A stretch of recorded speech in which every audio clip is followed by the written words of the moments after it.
Well, this is the Hulk 25. You may notice we've got new toys in the shed. This one is all about this beast here. What do you like about it? What would you change if it was yours? Struggling with transport? We can get your vehicle interstate up into Big Dog builds today. We'll get the full build done. I might even let you ride on the scrubber. There's going to be no scrubber unless you're fully trained up, just like I had. 3 hours of training today for that big boy. But today it was all about Hulk 2500 Chevy. Green bits, as we call it around the workshop here. It definitely pops, it's definitely unique. And when the canopy goes on the back end, this thing here is going to be one big impressive beast. There's a few bits and pieces done to it before it came into Big Dog builds, but we've made this vehicle drive like a dream. It's now ready for the canopy. We'll give you a full walk around at how it came in, what we've fixed up, what we've done in the workshop, and how this customer is going to be using this one in the future. I'm Dean Bleasner, the co-founder of Big Dog Builds, with well over 650 trucks now through the workshop. It's these little builds like this one, with the little differences, adding a little bit of color, making the build unique for what the customer wants, stands out, and I'm sure he's going to love talking about Hulk 25 to other road users. It's pretty cool hearing stories about Big Dog Builds customers out traveling around Australia, running into each other, sharing stories, and noticing the unique builds, just like this one here. So let's go for a full walk around on this one, starting with the front end. Told them pipe down, I don't care what's next, I need it right now. And I got it numbers going stupid like they dropped down. Starting with the front bar combination, we've got the Outback Kitters Chevy 2500 model on this one. Just stuck with the texture black. With the texture black bar, obviously it is nice and strong. The coating that they use will definitely be a little bit stronger in my opinion than a 2-pack color-coded finish. And with the Outback Kitters bar, obviously you get the relocation of your parking sensors, so all those sensors work nicely. You've got your LED spotlights as a standard in the side wings. The recovery points come through the bar itself, and that's on the nice strong winch cradle in the center there. And with the 2 spotlight tabs with the Baja Designs LP9s sport lights on there, means we don't have to relocate that camera underneath the front hoop. So if you went for a 3rd spotlight on the front there, you'd then do the little camera relocation tab so you can still see the 360 cams around the vehicle itself. But for this one here, 2 good spotlights. It's definitely showing up the front green front badge on there from the GMSV front badge. Z71's obviously color-coded lime green there as well, and the winch fair lead in the front there. So when it comes to the winch on these vehicles, I talk about it all the time. The remote control being the wireless remote control to turn that winch on and off. I'll take the winch in and out, but first of all, you need to turn it on. Inside this one here, we've gone and installed the isolation bracket. If I can figure out, you think I'd know how to open one of these bonnets by now. I had stuff in my hand, that's my excuse. So you've gone and you've got your winch isolator. So simply turn on your winch. Someone's already had that turned on, thank you. Was that you? So turn on your winch if you think you're gonna need it, and then you can hold down your 2 buttons on your wireless remote control. That one flashes a few times, will go solid red, and then you can take that one out. Then obviously back in again. You know where I'm going here, eh, Al? Will Tam got the scrubber stuck in the shed is the question. Might have to use a winch one day to get her out. But as we know, with the 15,000 pound carbon winch, I'm doing something wrong right here, and the vehicle should be running. You're going to use a fair bit of battery power when you are doing that. So I'll drop everything and go and start it. Be a good boy. I don't want to be the excuse when it comes to the battery running flat, so we'll just turn that one on there. Bring in the winch.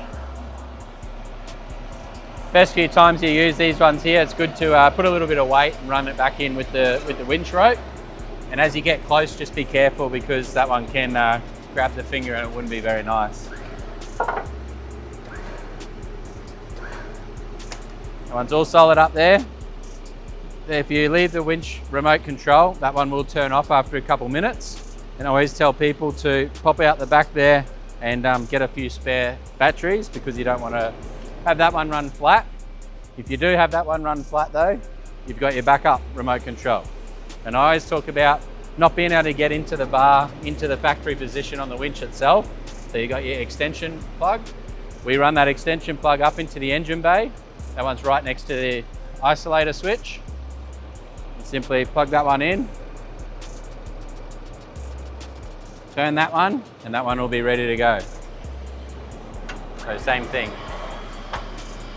So you typically wouldn't need that unless your little wireless remote control battery went flat, but having it in an accessible location, cut the two little zip ties off, run that one into the passenger seat or over to the driver's side, and you're going to be able to run that one with the bonnet sort of half latched down and get you out of the pickle. Otherwise, lift that one, take that one off with your wireless remote control, ready to put that one back in again. You don't want to go too solid in there, just a little bit. Don't want to over tighten it either, because these things are bloody strong and it could bend the front end of the bar. It's as simple as that. Turn your winch off, always isolate your winch there, it's very important. Shut your bonnet and you're ready to go again. Let's get to the side. As I'm going to put the remote controls back inside the little customer boxes, got little job cards in there, instructions from suspension, which we'll get into in a second. You've got the wheel alignment report in there, but I couldn't help but notice the lime green put into the headrest. So shout out to customers doing these little touches. Got the Big Dog Builds logo in the middle, two logos up on the front headrest there as well. They look pretty cool. So that one there's had the full wheel alignment done with the Hunter wheel alignment machine, which we'll get into in a second as well. That one there pops up a photo of the registration plate on the front of the vehicle, gives you the before and afters, and investing in the good wheel alignment machine. One of the best in the world there. Make sure that the vehicles always leave here on point, driving really nice. What else have we got in here while we're at it? Another job card, Air IQ for your airbags. So we get into the remote controls a fair bit. This one hasn't gone through the QC process yet, so the remote control actually hasn't been programmed to the vehicle just yet. But with the Air IQ, you've got your little airbag control compressor that sits on the chassis rail. So when we get into the airbags in the rear end of this vehicle, the customer's going to be able to inflate, deflate both from an iPhone Android app and also the remote control that's in this box here as well. Even get a stubby cooler. Might even get a Big Dog stubby cooler. So this vehicle came into the workshop already sporting the Method 305 NVs. So they're the 18x9 POS 18 fitment, and it already had the Yokohama 35, 12.5, 18 tyres. The team have then gone and installed the lime green lip bolts. So we've had them custom color coded along with the rest of the chrome on the vehicle. And then we've got the Big Dog Builds little sport strip down the side there as well. So bonus points for that one. With the suspension on this one, we've gone and installed the ever so popular BDS 3-inch suspension kit. And this vehicle here is about to go off and get a canopy set up on the rear end. So we'll get around to the rear and we'll talk about the rear leaf spring setup. This one runs a massive 5828 kilo GVM now. And the reason how we can get to that 5828 GVM is with the good suspension upgrade. We've got the load rated wheels and tyres. These Yokohamas are load rated to 1800 kilos per tyre. And these wheels are at 2041 kilos with the Method HD wheels. And the rear end, I'll get into the figures when we get to the back there, but we do need to tick the right boxes to ensure that we can get up to that 5828 kilos. And just remember, that's in the NV2 category, which is your national heavy vehicle category, needing a light rigid license. And every state's got slightly different rules when it comes to being able to have alcohol in your system, what speeds you can do on the road, if you need to pull into a weigh station or not. So check up on the local regs in every state.